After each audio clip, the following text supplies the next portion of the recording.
গোলাঘাট কুশলপুৰ অসামৰিক চিকিৎসালয়ৰ আৰক্ষী চকীত নিয়োজিত দায়িত্বশীল আৰক্ষীৰ তাণ্ডৱ। এই দৃশ্য যোৱা নিশাৰ মদৰ ৰাগীত মতলীয়া হৈ এইজন আৰক্ষীৰ যুৱতী মহিলালৈ চকু। এইজন আৰক্ষীৰ এনে কাণ্ডক লৈ যোৱা নিশা চিকিৎসালয়খনত সৃষ্টি হয় ব্যাপক প্ৰতিক্ৰিয়া। কালিৰ পৰা যে মই কালিৰ পৰা এদিন আছোঁ দেখি আছোঁ ইমানে অভদ্ৰ ইমানে বেয়া বেয়া মাত মাতে, উজনিক মাতে ভাত বনাবলৈ, সিজনীক মাতে ভাত বনাবলৈ।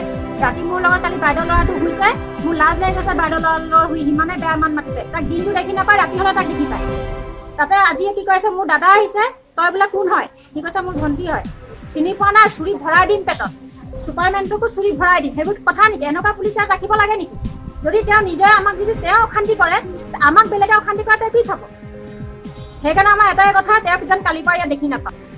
অৱশেষত গোলাঘাট সদৰ থানাৰ আৰক্ষী আহি আটক কৰি নিয়ে মদমত্ত আৰক্ষী লোকজনক।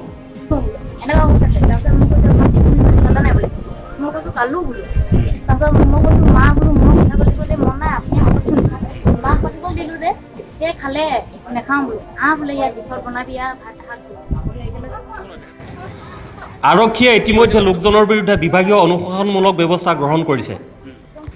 News desk report, Kaziranga times.